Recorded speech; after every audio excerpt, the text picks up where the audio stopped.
You find yourselves under Mineral Springs. The actions with the party.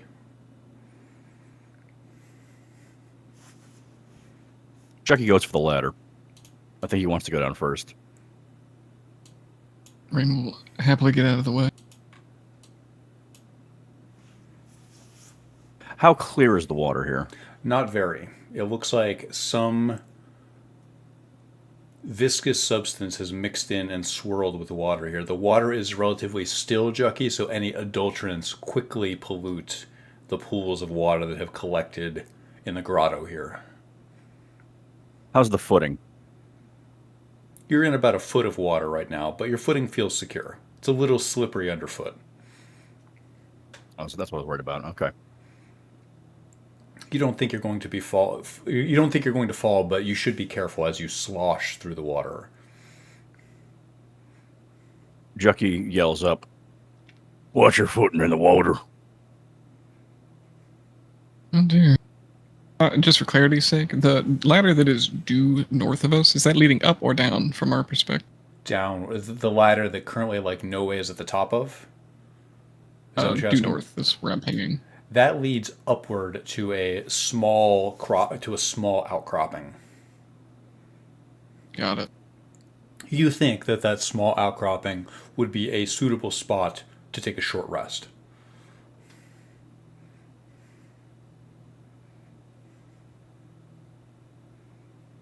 While we have this moment of quiet, Kaysen's going to take a moment to reflect on the fact that when he used that machine, obviously they hardly knew the half of what the machine did, and also he was casting a spell that he'd never cast before, and him and Noe seem to have got the sense that it expanded the range of a spell, but he doesn't quite know what it did, if anything, to the duration of the spell, as he had cast Beacon of Hope, which is normally sort of a moment in time spell. He's going to sort of take stock of himself and see, does he still feel the effects of it? Did the machine do something to the duration, or was it a fleeting veil of hope that may have cost quite a bit? You still feel, although it's difficult to pinpoint exactly, that you're likely still affected by the Beacon of Hope spell. You feel that the duration must have been massively extended, as well as the radius, as well as the power, as well as everything.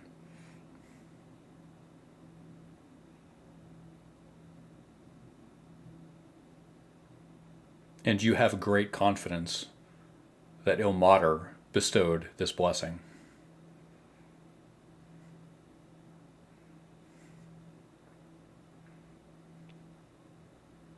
You trudge through the water rain. Julianne, Does it look like the water... You. I was asking, does it look like the water stops, like we're going up a bit of an incline here? Is it pooling? That's exact. You are correct on both counts. As you descend the ladder, Julianne, out of the corner of your eye, you see an insectoid leg twitching behind you. The same one that you already passed. Right. Is the viscosity and everything in the water similar to what we've already trudged through, or is it kind of different? It seems about the same. Nothing about it seems particularly out of the ordinary to you. Mm-hmm.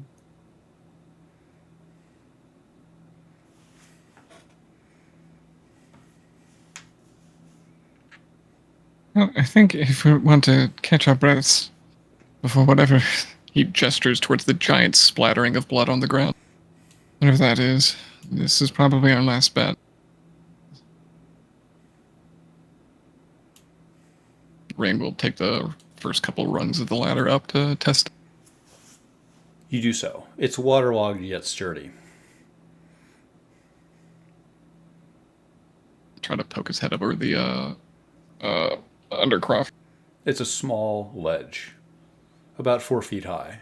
You have to bend down, but it seems comfortable enough. It's dry here, and you have a sense that whoever set the ladder here probably did so because they needed to rest on the way somewhere as well. Does this ladder look freshly made, or is it like water rotten? It Did someone bring this recently? It looks ancient. It looks like the wood was hewn many, many years ago, and its two legs that are in the water are almost completely eaten through. Even if the ladder did collapse, it's not high enough to be very threatening. This is more of an ease of access for someone or something that needed it. And we're just we have this little ledge here, right? Correct.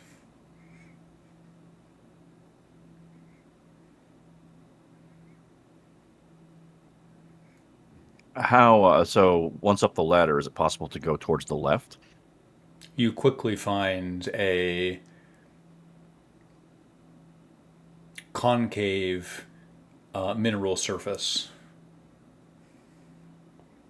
Gotcha. It's a small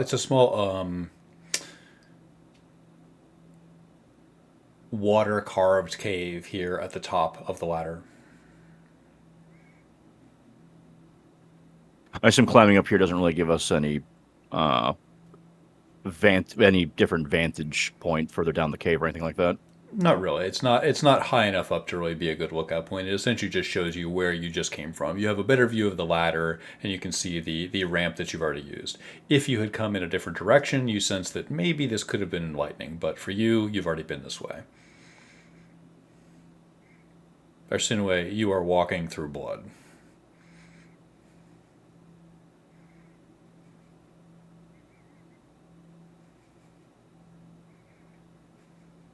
Can she hear anything?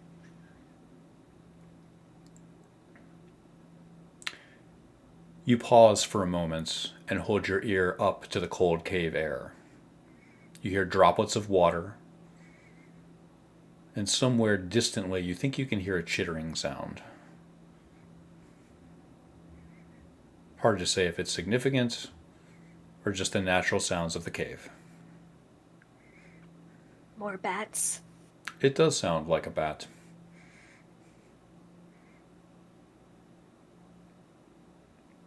Rain, you can imagine licorice, one of many.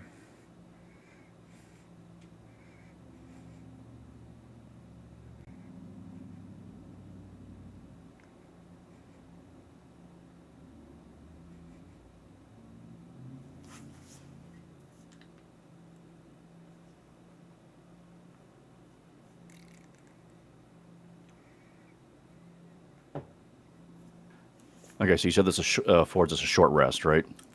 Yes. If you short rest, say so. You do so. You would spend about an hour here gathering your bearings. I guess I'll do it since I lost some hit points.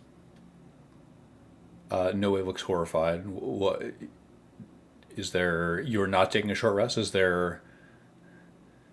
Well, she will not split from the party. I will establish that, but an hour is a lot. An hour is maybe a moment time. to dry off and prepare ourselves, make sure everyone's in the right mindset. Can we do the same character? Please. Sure. Noe frowns and looks over to everyone, I think, arranging themselves to rest, and she says, "Are we stopping?"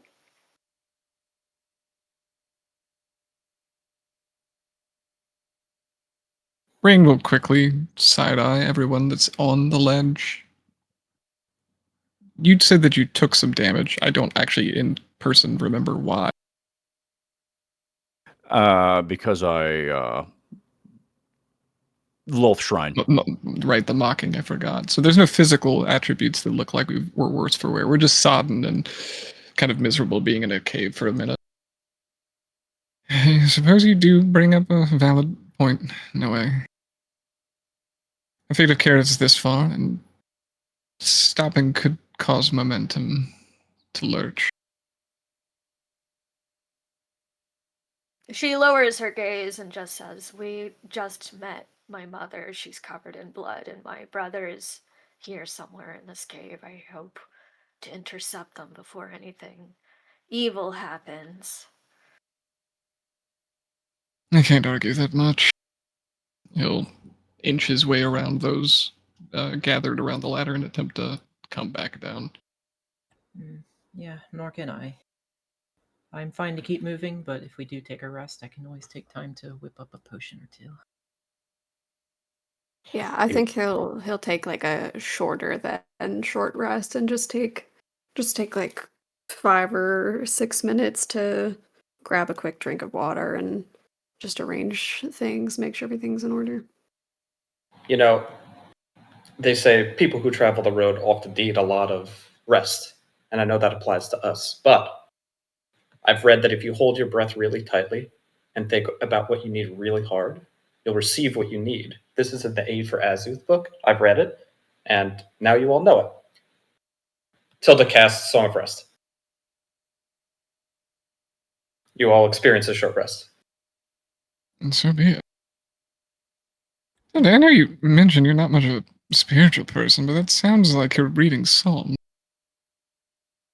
Yeah, it's kind of written in poetry instead of prose. I don't know. The gods are so self-important sometimes, you know?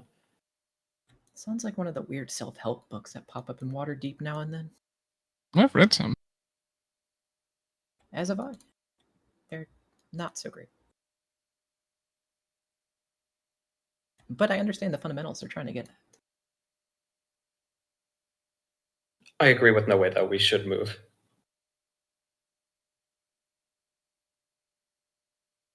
I Ray will think nod because and it try was to a keep short rest, you could roll hit die if you need it.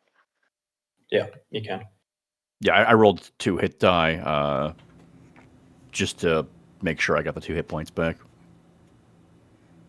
I presume that you did. Noted.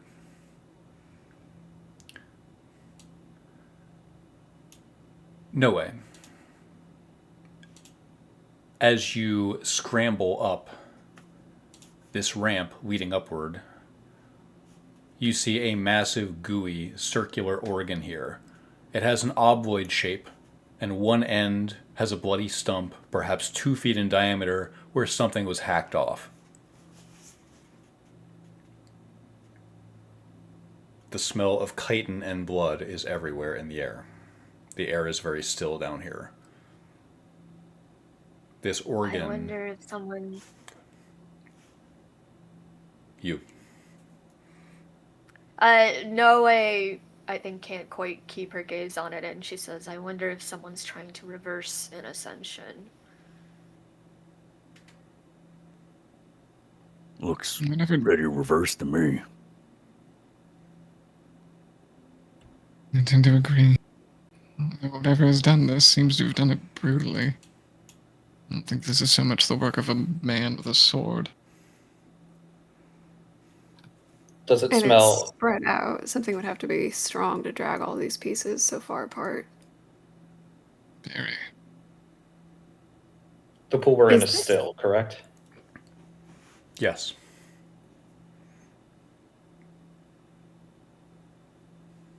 The Is brutality it blocking seems the excessive. path? It is. You suspect you might have to scramble over it or shove it in order to pass. How large is it, would you say? Roughly 10 feet in diameter. It's massive, larger than even you. Despite his fear and disgust of all things spider related, he'll be the first to try to scramble past this obstacle and hold out his arm to try to help people over this without tripping, especially having seen Noe and Tilda stumble. As you scramble on top of it, Kason, you coax fresh fluids from all open ends of the organ. Don't get any of that on your skin. He'll look down to see if it's like eating through his boots or anything like that. It's not, but perhaps your psyche. Definitely.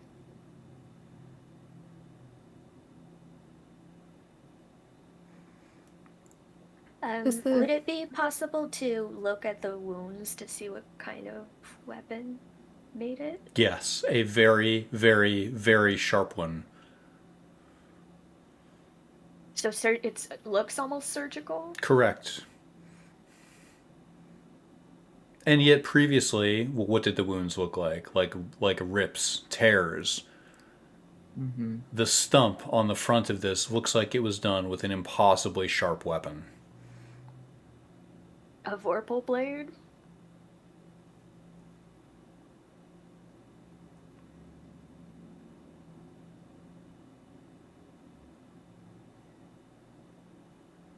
It's the only thing I can think of off the top of my head. So first torn off, then clean cut. I wonder if this wasn't attacked by multiple creatures and beings temporarily teaming up, or perhaps just focusing on other targets besides each other. Kason, Sorry, go ahead. as you talk on top of this organ, you realize that flies threaten to fly into your mouth as you speak. Does the path go this way, or this way? I can't quite tell on the map. Northwest. Looking back at the blood splatter, are there any visible footprints that suggest how many people walked through it previously, or is it all just a slide pattern? This looks like a slide pattern. I almost wonder if it was self-inflicted. For what? This looks like it was dragged. Like the brutality was Yes. to prove a point, and the surgical cuts were just to finish it off because it ran out of it. Just But it would have been bleeding from the limbs nonetheless, right? We would have seen a set of footprints somewhere. Those are on the other side. We're traveling upwards currently, correct? That is correct. It seems it was let's talk about dragged it on the here. other side of the spider. Come on. There's only 2 swordsmen we've encountered on our journeys that know about this place, and one is dead. That Black Dragon Knight, that seems to be the most obvious. It's the third. Who's the third? Zolrin. He'll take Kason's hand and mount this thing. He can't help but feel a little bit of sickening glee that this Underdarkian thing is ravaged beneath his feet.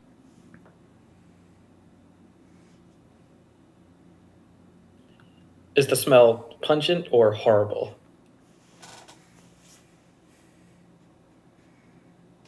It smells like you're inside of an insect. It's thick, chitinous.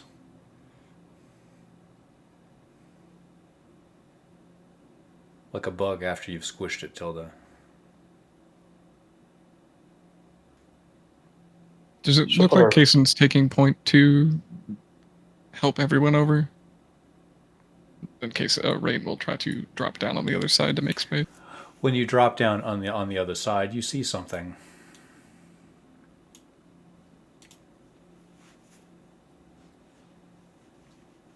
On the ground, Corrine sees you and weakly smiles.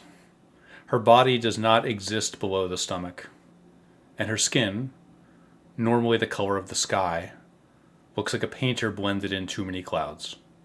Her face is smeared with blood and tears. Seeing you, Rain, she looks up, crying. I was so close, my loves. It seems all things come to an end. And a He'll black look up over his shoulder. And a Black Dragon back up Knight to is Keith. already sizing you up, Rain. Looking over your shoulder, you see your companions. But when Corrine calls you my love, Spanbauer puts his boot on Corine's head. What? You were in league with her? By no means. She's never done us any harm, though. Rain will make his way into the opening with no armament and just hand up.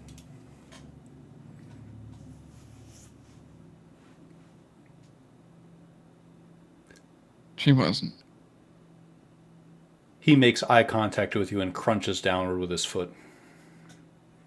He picks up his heavy canvas sack of bones with his left hand and twirls the Vorpal sword with his right hand.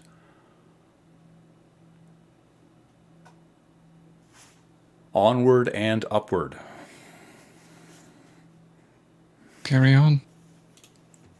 I think we've learned our lesson well enough. So look back over his shoulder to, I think, only Kaysen presenting, oh, sorry, Noe presenting hers.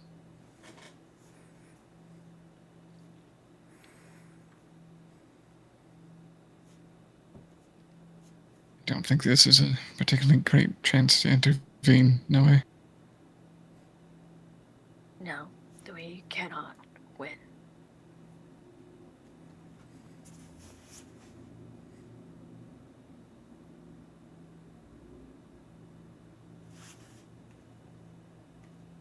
Is Julian and Tilda coming forward? Working on it. How does Spanbauer look? He's looking over his shoulder at you. He looks injured. There is blood running down his neck onto his armor. His sword arm is bleeding from the elbow.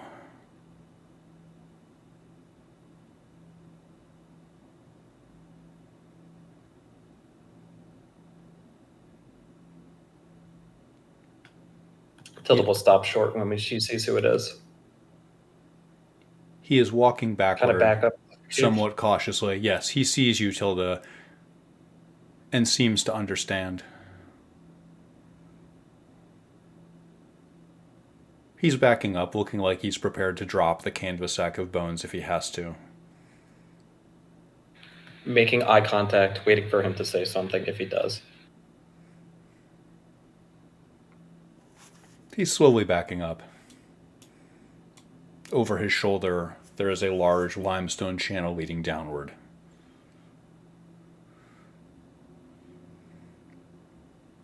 I'm assuming Green is still alive, but just barely, or No. did he kill her with his boot?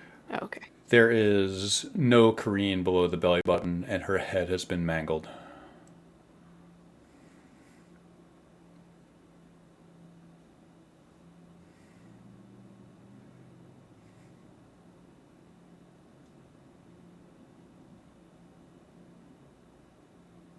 Spanbauer slowly backs up down the hallway,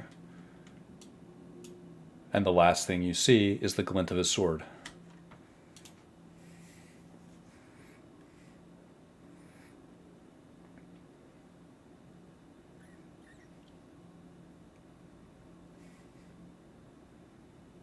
I think everyone down here will eat each other alive if we let them do it.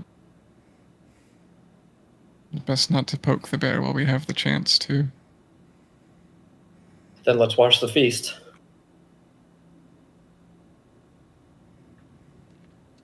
Speaking of feast, seems to be quite a mountain of melons here.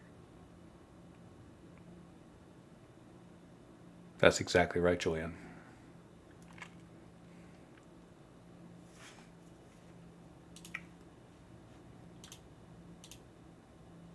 Is it dry in here? Other than the giant bloodstain? Dry. The air? As in, are we knee deep in water like before?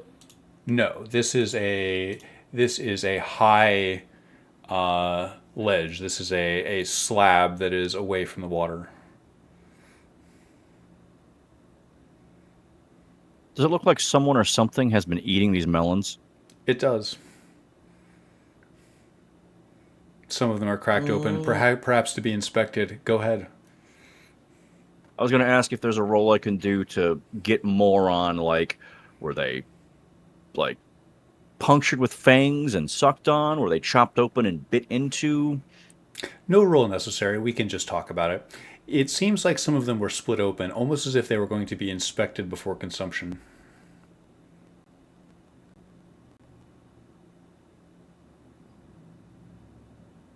And there's over a dozen or so? Maybe 20.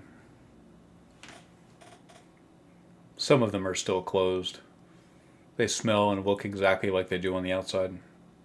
The flesh looks cantaloupe-like. I was going to ask if there's, on the ones that have been broken open, is there any indication of how long they've been down here? Are they spoiled, rotten, something? They're not spoiled. They look fresh and smell sweet.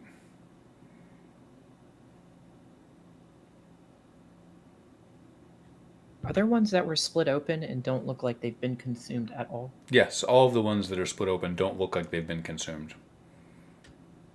Okay. And then are there leftovers from ones that were consumed, like just the rind sitting to the side, or just?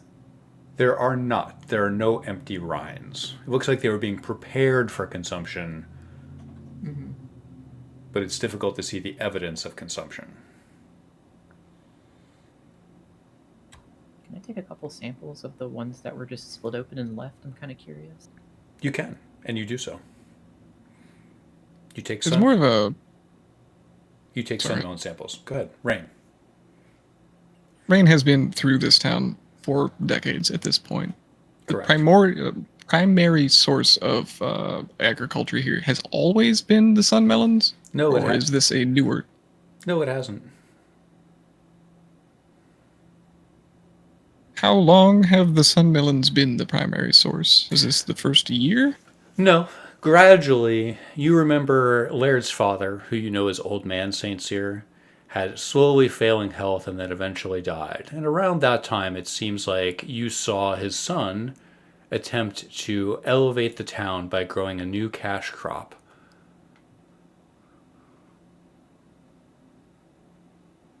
Huh.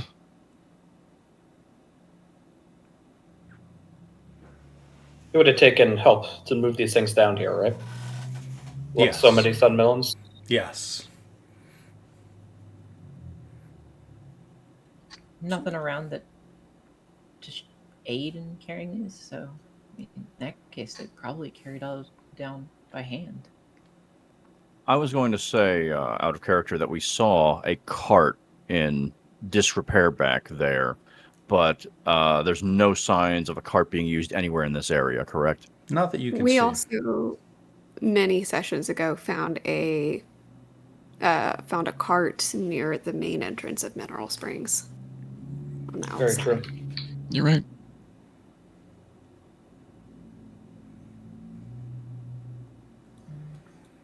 So when a Melanie tithe to some primordial thing. Or maybe they're tampering with the melons.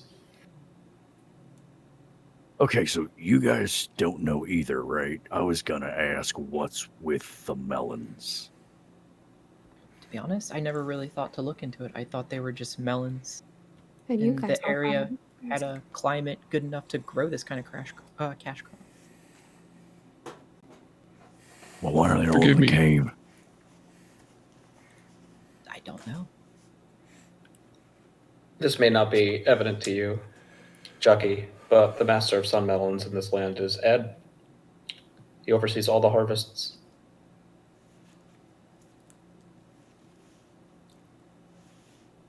And a pact was made.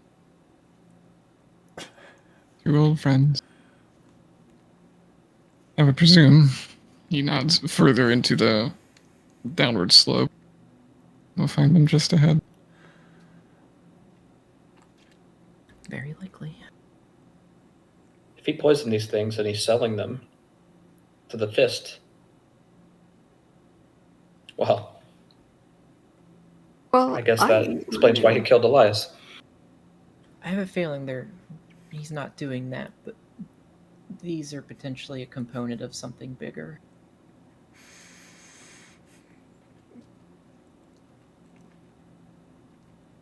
Jason, who has been kneeling down next to Kareen, mostly quiet, he will try to gently move her sort of under one of the outcroppings out of the way in a little bit of shelter, and he'll try as best he can to close her eyes and arrange her arms over herself, and he'll take the rectangular cloth out of his pack that he has used for years as like his little placemat for preparing food and lay that over her severed lower body and just fix her hair a little bit, and he'll take a feather out of his hair and stick it in hers, and then he'll get up and rejoin the group.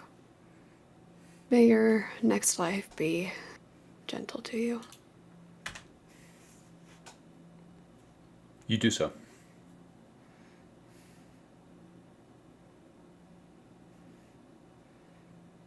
On the note Well- of Go ahead. on the note of who will find ahead, I know that the adults in this town have let people down in a lot of ways. I know we have a lot on our minds and a lot of grievances that we'd like to air out, but especially with how everyone seems to just be running down here either to their own deaths or to murder. I think my focus will be on attempting to try to lift people's spirits and bring people together as much as I can. I feel like being weighed down by shame or grief or regret or whatever is what drove everyone to this dark plot in the first place. But that might not be the right approach. So I think we all need to do what we feel we have to do to get this to end. And if I'm in the way, I'm in the way. If you understand what I mean. Some of my spells involve being in the wrong place at the right time. If that makes any sense. I get the feeling that the moment for peace and talking is far gone. We just walked through a massacre of more than one person. For what it's I think worth, Kason, I hope your scriptures ring true to a bucket of crabs.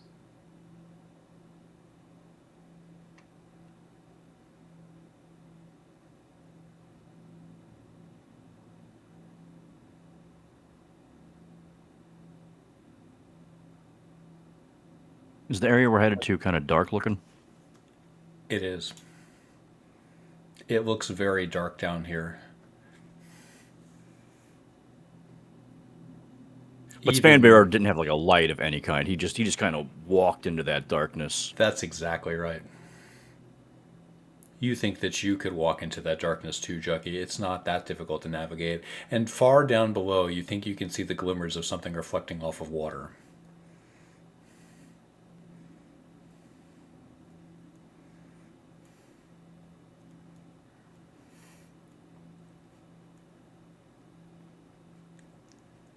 Julian will flick her vial of light on out of habit. You do so. This is a limestone channel. You sense that many, many millennia ago, this could have been a lava flow. It leads downward, and at some point water flowed through this channel, leaving deep rivulets? No, that's not it. Leaving deep phantom rivers in the floor.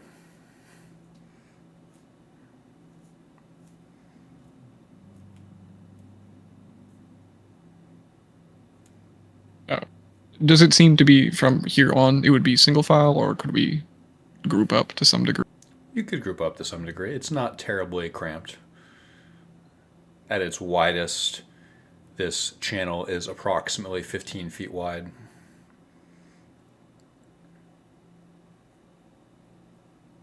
It's a large tunnel. These springs must have been here for many years, Rain of Fire.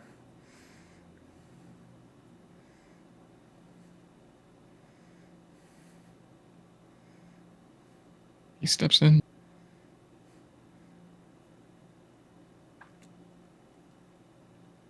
Are you followed? I really Followed. hope he is. Booklight wielding Tilda right behind.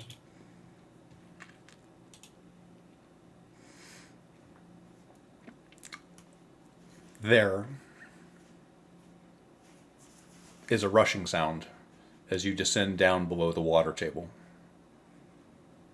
The air here is damp, cool, and still.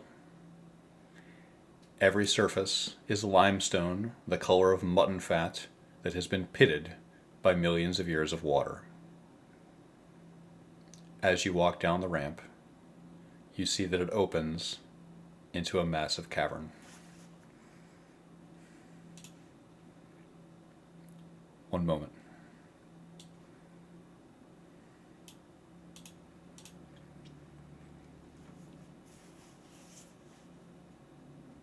Clear water pools here, reflecting the light of 4 torches that illuminate an altar.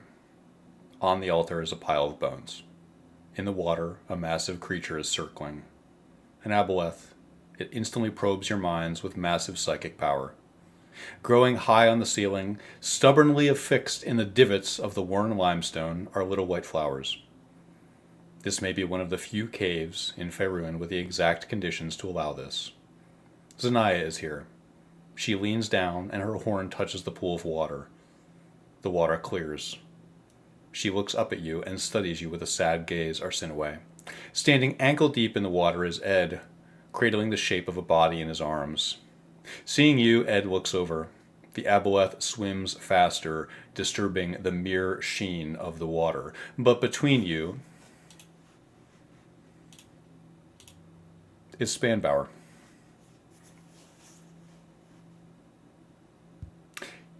I think you've come far enough. Taking his sword in his hand, he drops the bag of bones and uses both hands on the Vorpal longsword to walk toward the water.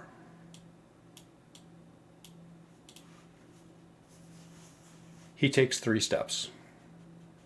There is a massive whip of psychic power through the cavern. It feels like wind. His head explodes into a fine mist. His sword clatters to his side. His headless body lands in the dust. From 50 feet away, Ed studies you. The actions with the party. Oh my god. Noe dives for the sword. You dive for the sword. You have in your hand Scalebreaker +5.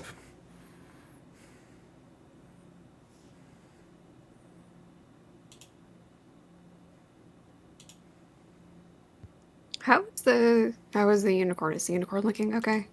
It looks sad, despondent. You can see in its eyes a long story coming to an end. It's fixated on Arsinoe. It whinnies, sadly, despairingly. Behind it, there is an endless pool of clear water. The aboleth senses you, but does not kill you. Noe goes to throw her arms around Zanaya's neck. You do so. As you approach, she lowers her muzzle and walks over to you. Her big, soft eyes meet yours.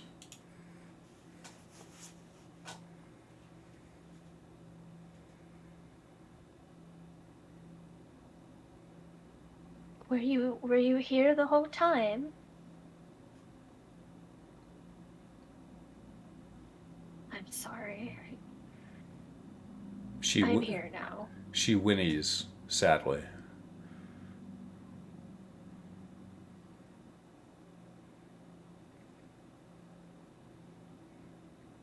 The torches on the altar burn.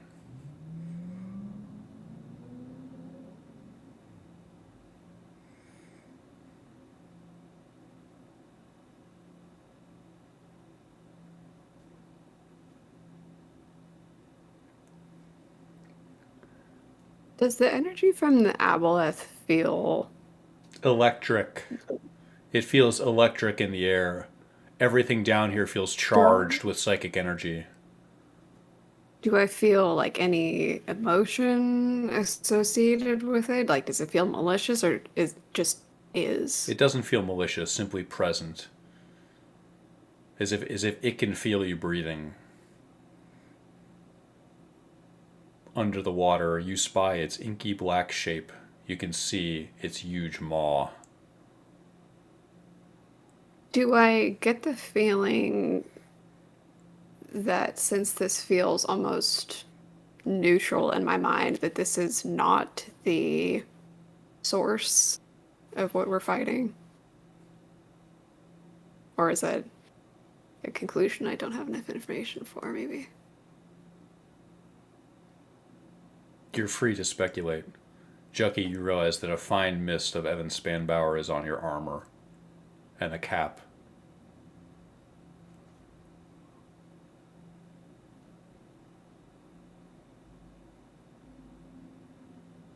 I'll look back at everyone and go, I don't think this thing is going to kill us.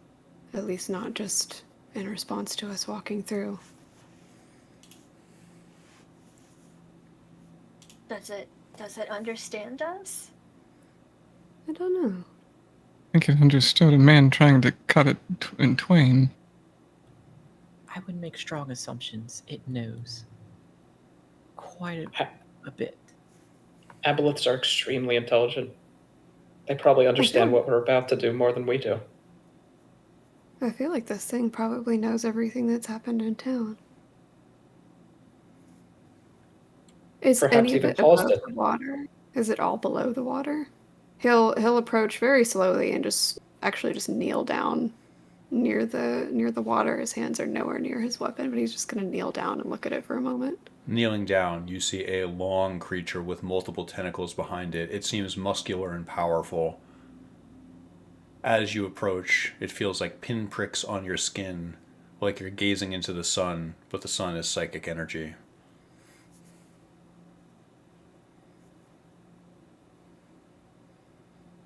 Terrifying, but I can't quite seem to tear my eyes away. It's certainly one of those things that you would only see once.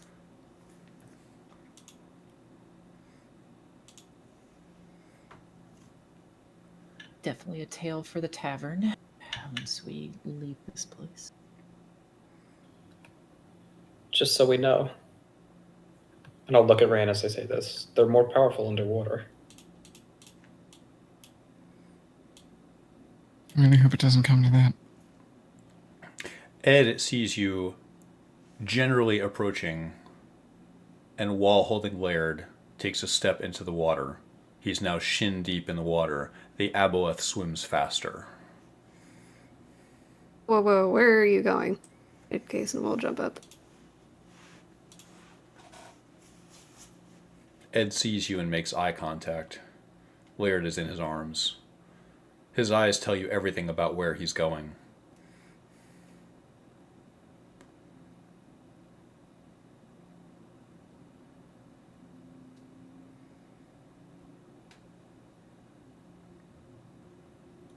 Now this Tilda, stop. is Kaysen, stop. Stop where you are.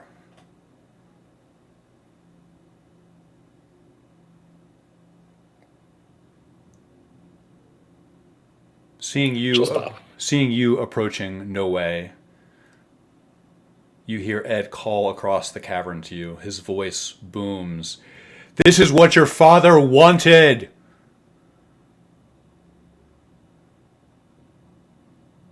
Leave this place. To be drowned in a pool, soaked with the horn of a unicorn, and diluted with the psychic energy of a thing? We're not going anywhere. We're right where we're supposed to be. Okay, You I should have some not idea have come now here. No, we should have, alright? I don't know if you're in any state to even remember it, but I had made a promise to you back on the road, and I intend to keep it, okay? I have some idea now what it feels like to see more years behind you than ahead and feel that you wasted them. I threw away so many days thinking I had nothing but time in front of me, and now I find myself here, far from the sun, where it looks more and more likely that I just have hours, minutes left to make the most of. And as much as I'd like to live many more happy years in Evening Star, a place I've very much come to love, I've also made my peace with spending my last moments right here. This is where we're supposed to be. This is where I'm supposed to be. And I said I'd stick this out until the end, before I even knew the half of what I was promising. And I'm going to keep that, whatever it takes.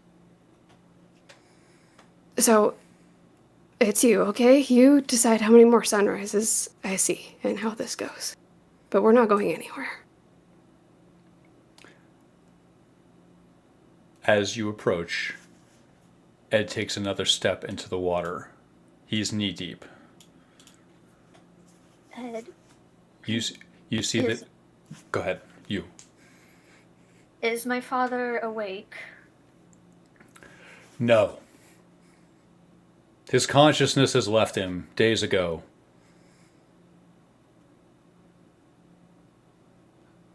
Where did he go? Something became worse in the past hour.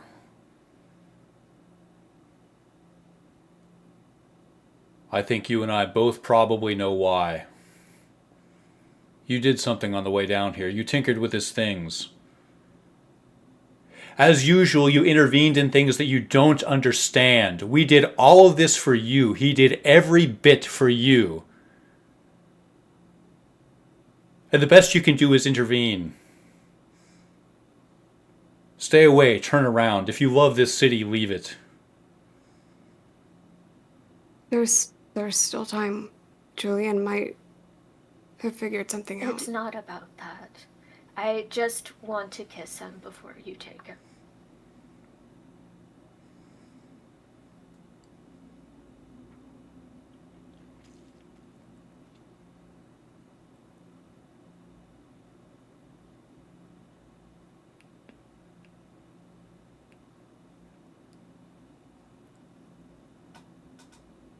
There is a long moment of silence as he turns this over.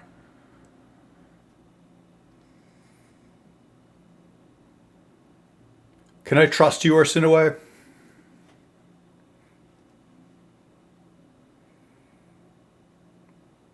I've trusted you before. Can I trust you now? This is his last will. This is what he wanted. His life is gone, and he can give that one last bit for something. I understand. I am his daughter. Then come kiss him goodbye.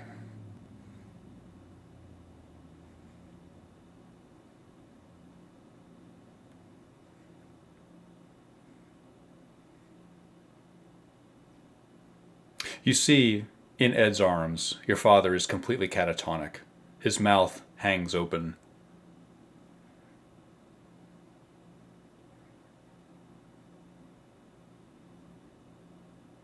Noe leans down to kiss him very gently and sweetly on the forehead. As she does, she is also activating Divine Sense. What is her general sense of what is filling this cavern here and her father's body right now? You can imagine.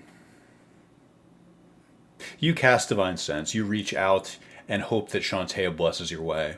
You can imagine a face 50 feet tall, composed of individual bats, all speaking to you, all telling you, this place is the root of all evil. You are not sensing evil, you are sensing the source of evil. The aboleth feels you reaching out.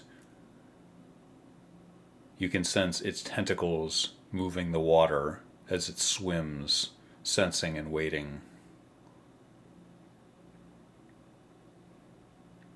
And is there a concentration of magic within her father's body right now? There is also Ed's, also the aboleth's, also the altar.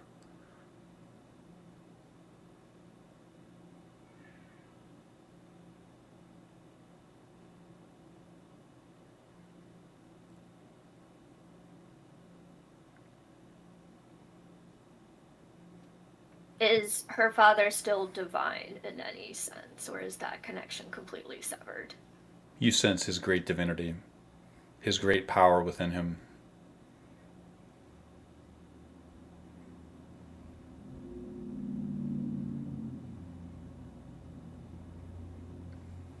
Can Tilda make a religion check on the altar from afar? Whose altar is this? You don't need to, it's Char's.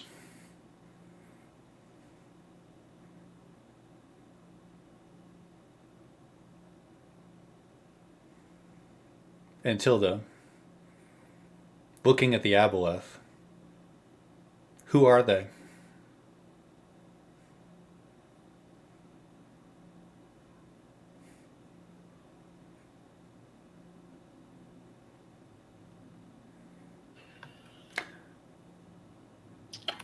I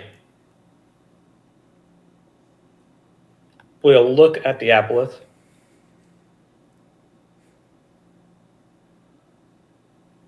with recognition. And as I think Char's name into my head, I'll see how the aboleth reacts. You can feel At it. the same time, Go ahead. No, you. I'll grasp the pendant of Selune my mother gave me. You do so. You feel that the pendant is perhaps the only thing allowing you to have these thoughts and remain sane. The only thing that allows you to hold on to something real. I'm going to nudge between Rain and Julianne. That thing has to go. Tilda, are you okay? You're looking a little green back there.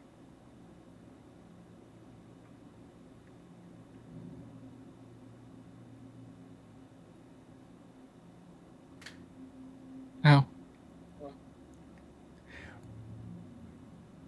Rain, in a distant, analytical part of your mind, you know how. Waterfalls are all around you. The caves below must connect to the Underdark. There is a good spot at the archway. You would have to go get the charges, but you know these caves better than anybody. No way. Ed offers you your father's face.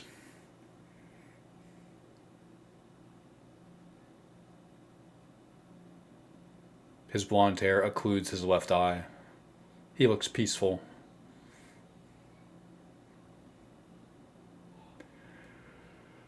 Come on, kid. Make your peace. It's time for this to end.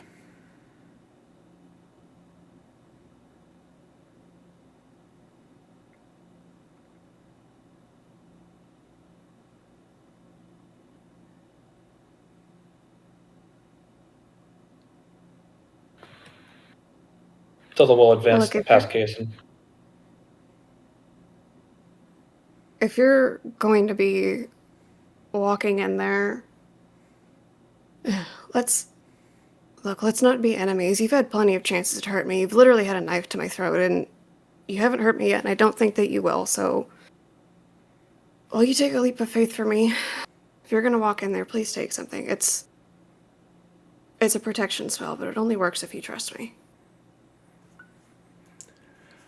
I don't need to be protected from what's coming, and neither does Laird. We don't need your protection, just your faith. Thank you for everything you've done, Kaysen of Amater.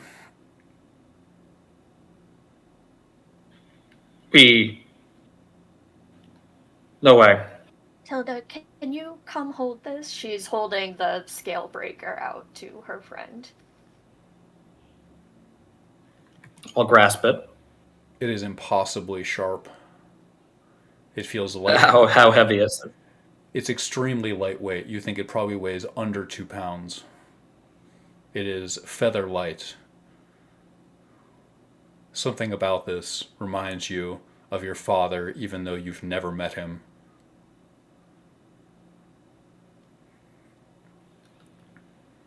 No way. This is all wrong. I know, just trust me. Just give me a moment. She turns to smooth the hair back from her father's head and kisses him once more. Turns to Ed and says, I know that there is little I can say that will change your mind. As strongly as I know that no matter how dark things get, it will not be able to eclipse the love that I have for him. Or for you as the one who bore him through so much of his life as his best friend. If I know there's one thing, it's that Rick must feel the same way about you, even if things have been difficult, and I hope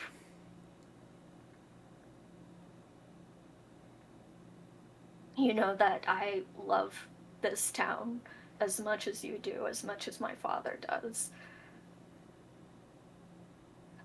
But you're right, this does have to end. And she will put her hand on Ed and channel divinity, sacrificial purity, to see if she can pull the curse from Shar off of Ed.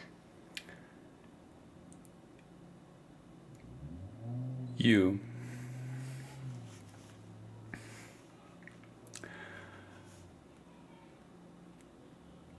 reach out to touch Ed's cheek.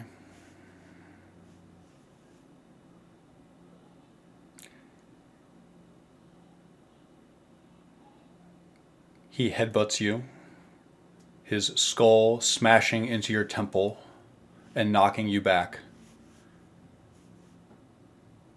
He makes eye contact with you, Arsinoe, and falls backwards into the pool.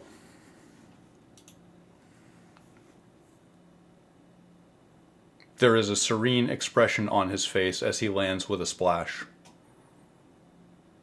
The aboleth swims with lightning speed, instantly and silently devouring both of them. Bubbles and the faint swirl of blood, the only indication that anything is missing from the world.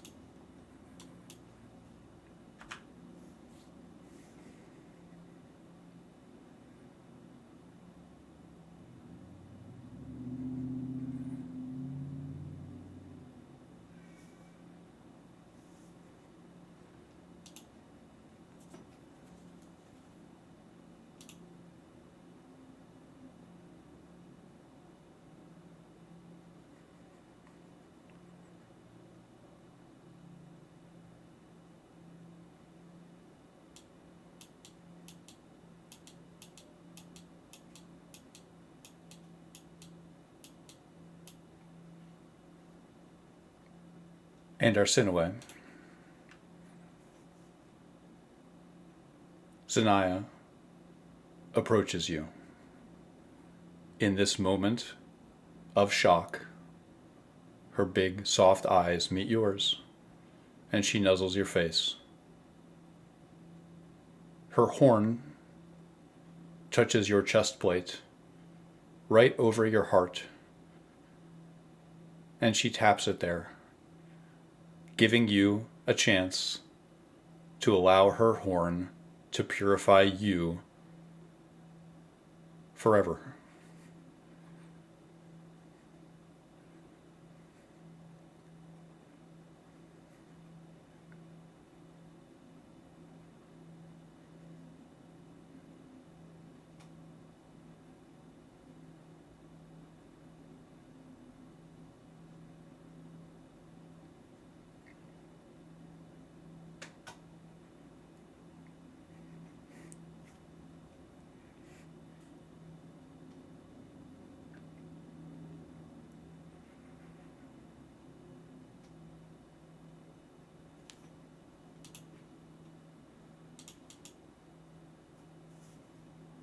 Kaysen, on the altar, you hear the rattling of bones. Kaysen's fucking mad now, and he is breathing through his nose very hard as he approaches the steps. And he'll just say, what the hell just happened? I don't understand what any of this fucking means.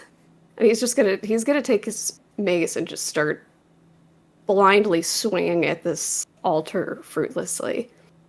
And he'll just say, you know what? Imlader, I'm ready. Sharpen me into an instrument of your will and just strip away anything of me that's unnecessary. Let me end this. Somehow. God, I'll purify this fucking place with my blood if I have to. Just show me what to do. I've had about all I can take of this lifetime. Solar and Sparley dead too. Fucking... Are we all that's left of this town? What do I do? You reach out to the great martyr. You rage against the tide.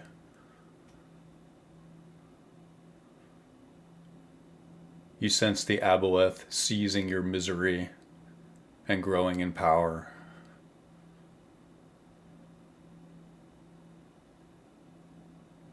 Arsinoe. Zanaya taps the armor covering your heart.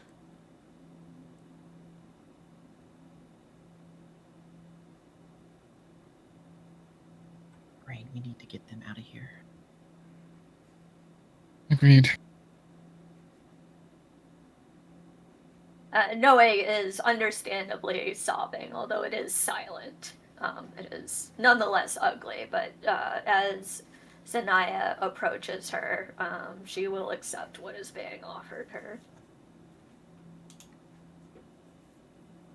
You do so. Zanaya huffs, rearing back, and then suddenly thrusting forward. Her horn pierces your armor, your ribcage, and your life.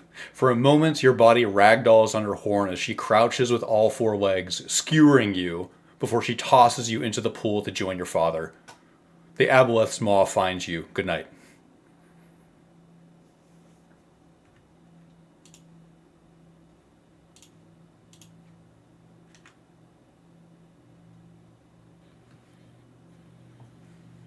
Does What Tilda did- also what die? was that? Why would she? We're bonded, right? Ah, warding bond.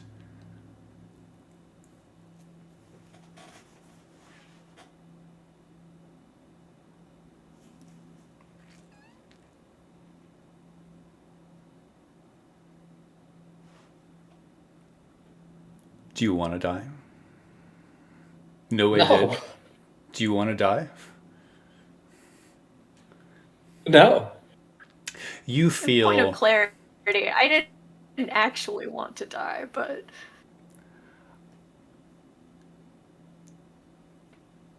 Few of us do.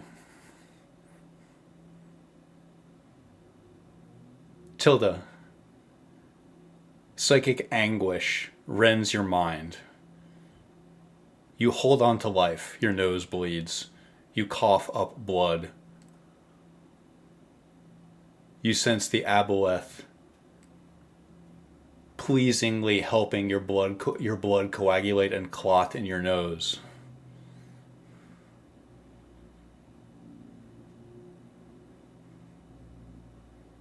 Anguish Tilda? Julian, floods through you.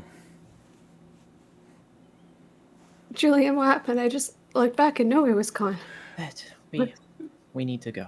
Zanaya's bloody horn is held aloft as she walks back toward the entrance. There has to be some way to stop this. Let go of your grief. Oh no. Let And it just- bear fucking deep. Tilda, my dear, my love, my sweet. If you would, he will try to take her by the shoulder and push her northwards in the way that we came, and take the blade from her hand. Tilda's on her knees. You're gonna have to drag her, but she'll let herself be dragged. He'll do so, and he's staring daggers at Chucky. We go. We cave this fucking place in. How? Tell me how. You know how. Up. With me. He'll try to support Tilda from one shoulder. If this is the place that rests the dead aloft, and it's from this, it's from that. Fuck your potions, Julianne. I'm so fucking sorry. It's okay. Rain, if you would, in a sense, would like to reach out with the cantrip druid craft and let them wilt. You do so. You use Druidcraft to reeve these delicate flowers. White petals fall from the ceiling as the plants shrivel. We go, and we bury this in the darkest fucking depths. Kason, We should bury that fucking sword too. I need you to step off the altar and come with me. don't understand. It's okay. What was the point of any of it? He's gonna bring her back, and he's not even gonna be around to see her. I don't know. None of it makes any sense. Casey. None of this makes any fucking sense. And he's gonna look at the ceremonial sword at his side and wonder what even that was for, and he's gonna just look for somewhere to stab the damn thing and leave it there. Just throw it on the ground, and Julian will just hold up her hand. Come on. On the altar, a femur is sliding across the granite. A small skull turns onto its side.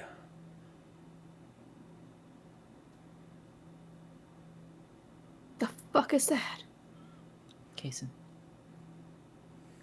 No. Whatever this fucking thing is, it came from that.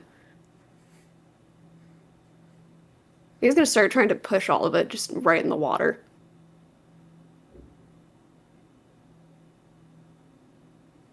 Whatever you are, you can go be with Ed and that Aboleth. He's just gonna start hurling it in the tides. You do so. There's almost too many.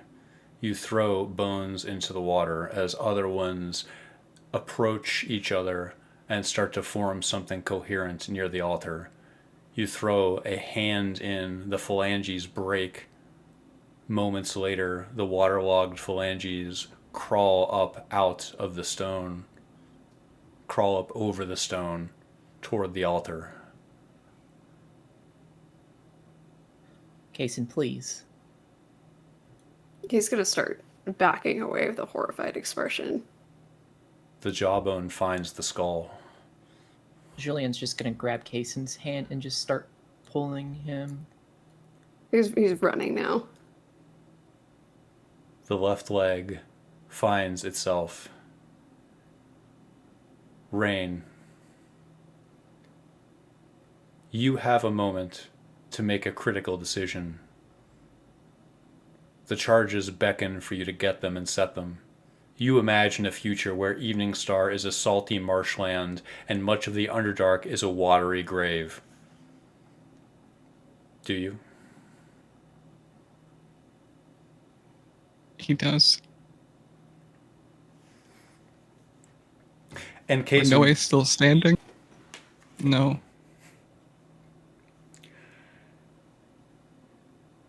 And Kason, as you are dragged away from the altar, you look over your shoulder and you see the bones stir. One finger, then a shoulder blade, the skull completes, the foot, the frame assembles, flesh bubbles, and forms piles and shapes. A singular lung breathes and gasps for air in a half-assembled rib cage as Julian tries to drag you away. Fair hair grows and skin spreads. She comes to life with a gasp. Her eyes see the blood in the water, and her mouth, last to finish, is already wailing. Thanks for playing.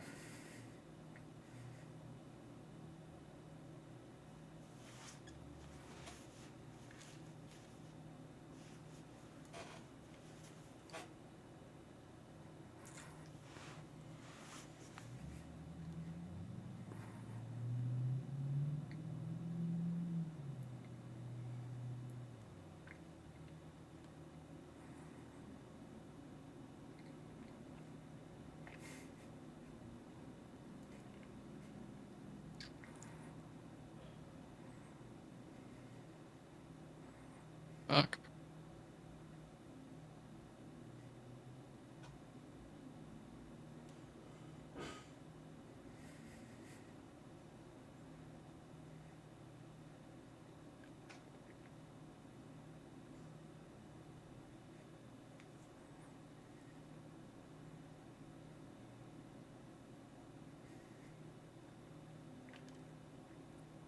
But what about the melon harvest? Well, across the table, we'll have epilogues next week. If you're around. It better include the melon harvest.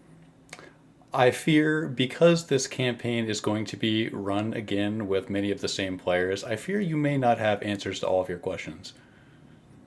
But you may have answers to some of them in the epilogues. I'm sorry, what? Was the first half of I will that? be honest. I'm kind of mad. I think everyone's kind of mad. I am. So I am not presently thrilled about giving more of my time next week. Okay.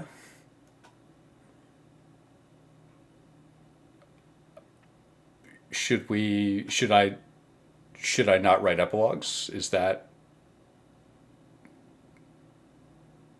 certainly if here let me close the recording. Good night.